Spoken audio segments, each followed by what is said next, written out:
안녕하세요. 내면의 평화입니다.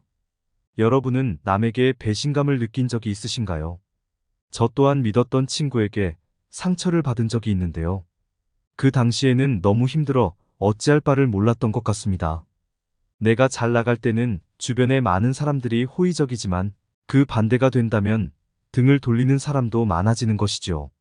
절박해 보여 모아둔 돈을 빌려주었지만 그 이후로 제 연락을 피하는 것을 보며 마음이 아프기도 했습니다. 정말 믿었던 사람에게 배신감이나 상처를 입는다면 그 이후로는 사람을 믿기는 쉽지 않겠지요. 이런 일이 또 생기진 않을까 걱정만 늘어가는 것이 대부분이지 않을까 싶습니다.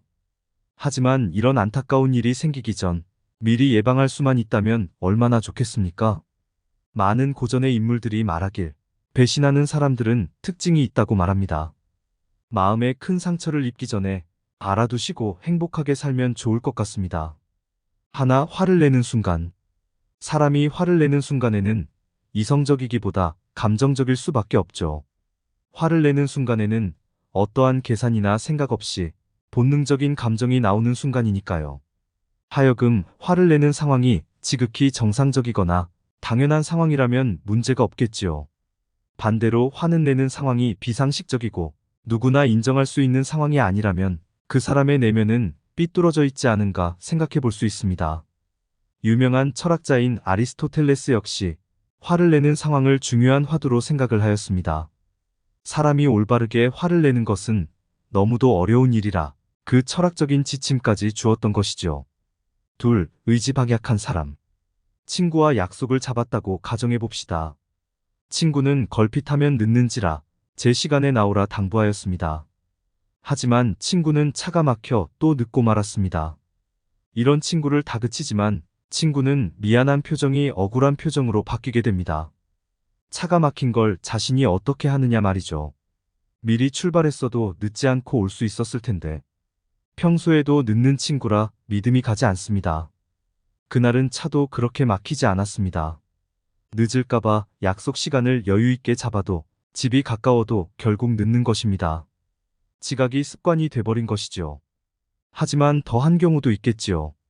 약속을 잡았지만 연락이 안 되거나 일방적으로 취소한다거나 하는 식으로 말이죠.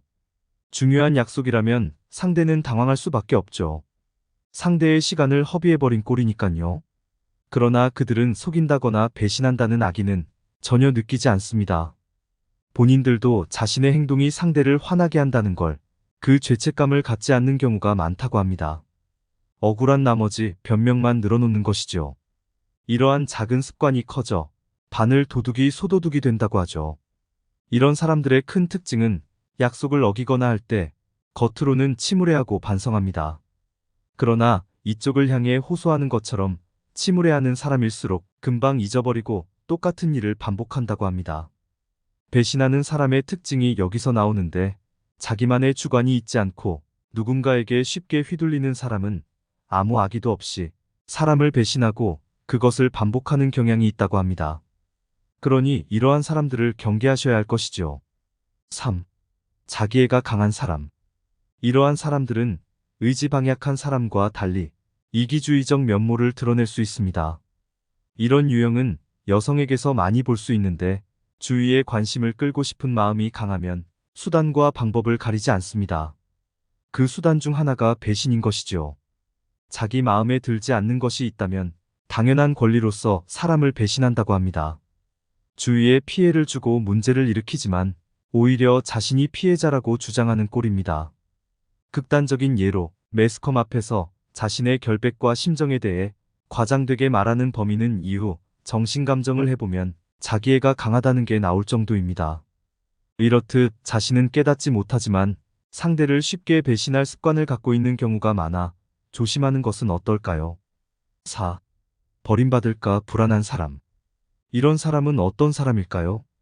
바로 이중적인 태도로 상대를 배신하는 사람입니다.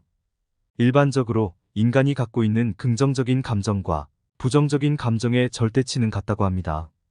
잘 웃는 사람은 잘 울기도 하고 타인에게 기대하지 않는 사람은 크게 실망하지도 않는다는 것입니다. 그래서 주의해야 하는 것이 뭐든 할 테니 나를 믿어달라는, 제발 나를 버리지 말라는 등 기대는 마음을 드러내는 사람을 경계해야 합니다. 이들이 친근하고 사랑스러워 보일 수 있습니다. 하지만 상황이 바뀌면 상대를 배신하는 차가움을 드러낼 수도 있는 것이죠. 이는 남에게 버림받을까 하는 불안감이 먼저 움직이자 하는 과잉방어 반응으로 전환되기 때문이지요. 늘 흠칫하며 겁먹은 태도를 보이는 사람이 갑자기 배신을 하는 경우가 이런 이유라 할 수 있지요. 그래서 이런 사람도 경계해야 하는 것입니다. 물론 참고만 할 뿐 모든 사람이 이런 것은 아닙니다. 반대로 자신에게 문제가 있는 것은 아닌가 돌아볼 필요도 있는 것이죠. 인생을 잘 살아가기 위해선 남뿐만 아닌 나부터 현명하게 행동해야 함을 잊지 마셔야 합니다. 서로 돕고 살아가는 인간관계가 건강한 관계이겠지요. 여러분의 앞날이 행복하길 바라면서 오늘도 좋은 하루 되시길 바랍니다. 감사합니다.